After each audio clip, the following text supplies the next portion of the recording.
It is time to update you on my shipped eggs that had really detached air sacs. I've already candled them, but I have some things that I really want to show you. I've got some saddled air sacs. I've got some that are still detached but developing. I've got some that are absolutely not developing, and I've got some red rings of death. So let's take a look at all things Candeling shipped eggs. If you are new here, these are some eggs that I had shipped to me. They took 4 days to get to me. They came from I don't even know, maybe Missouri. I'm in Florida. When I got them, the air sacs were really detached. I posted a video about this a couple days ago, so go check that out if you want to get caught up before we're here. So I made these little egg bras, which are just egg cartons that I cut up to set my eggs in pointy side down to give the air sacs time to reattach.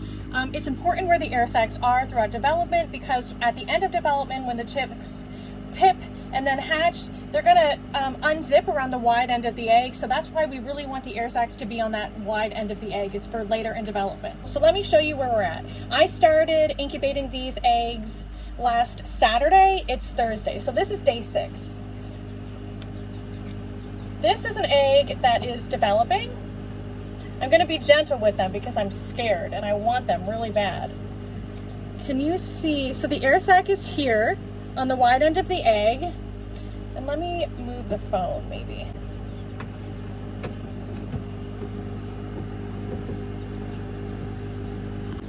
And you can see the little sort of spider veins coming out. That is where development has started on that egg. These that I have on their side are ones that I've noticed development, and the air sacs are good, and so I'm incubating on their sides, and I'm gonna hand turn these eggs. This is a questionable egg. You can see how it's got that red ring in there, like it started to oh, you know what? That's an air sac. That is,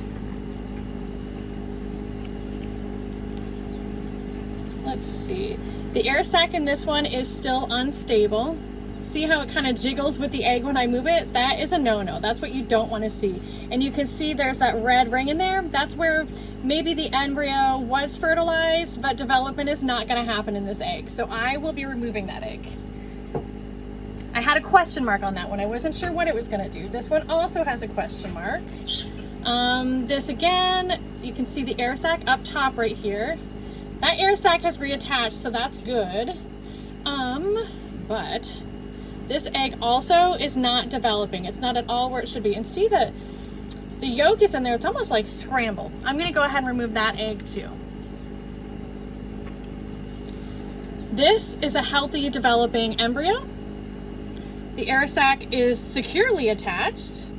That looks beautiful. That's what I want to see right now.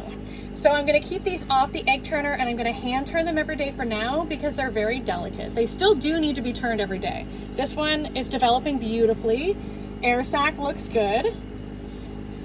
A mama hen, I've read, turns her eggs like every half hour. So really, you can't really turn your eggs too much. But given my circumstances, okay, here we go. That is a healthy developing embryo. Can you see? And a beautiful air sac. So given my circumstances, I want to be very gentle with these eggs. Okay, what is happening here? Okay, we have some development in here. There's an air sac. This is what you would call a saddled air sac. Do you see how it's like got this wonky W shape all the way around? And it's not a perfect circle. That is saddled. Now, in a lot of cases, saddled air sacs will still hatch, but one thing that you can do to try and help saddled air sacs is keep the eggs in these egg bras like I had a little longer. I just took these out today, so I'm gonna leave it out and just hand turn and see what happens. This air sac these eggs are developing though. These saddled eggs are developing, which is all good. This one is slightly saddled too, but I think it's gonna be okay. I'm going to keep this on its side and let it develop as normal. Now, this egg looks like, I don't even know if it was ever fertilized, but you have a very see how it's all shaky in there?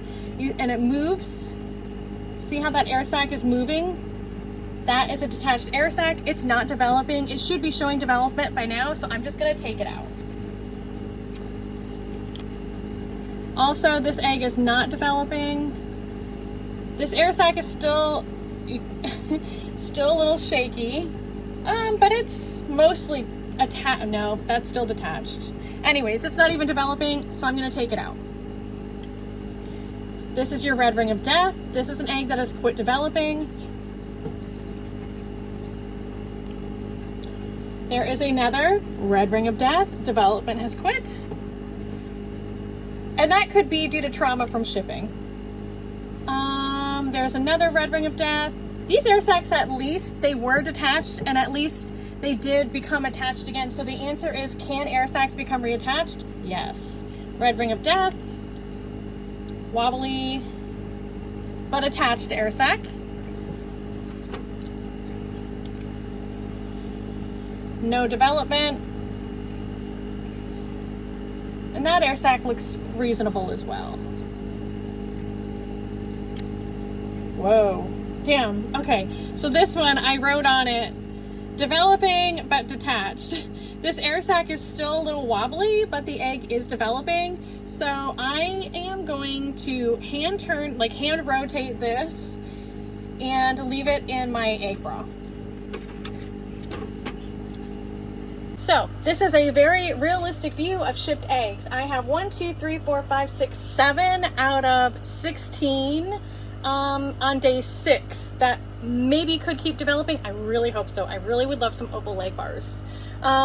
These were shipped in foam shippers. Actually, this is what they came in. They looked really beautifully. They were really beautifully packaged. I also use foam shippers, but I'm considering if maybe I'm going to do something different. We'll see how the hatch rates on these goes, because I actually feel like when eggs are wrapped in bubble wrap and then put into like an egg carton and wrapped within the box, or the one eggs that I had shipped me that did really well were wrapped in bubble wrap and then they were put into the box in like packing, like shredded paper, and I had really good hatch rates on those. Anyways, I'll keep you posted.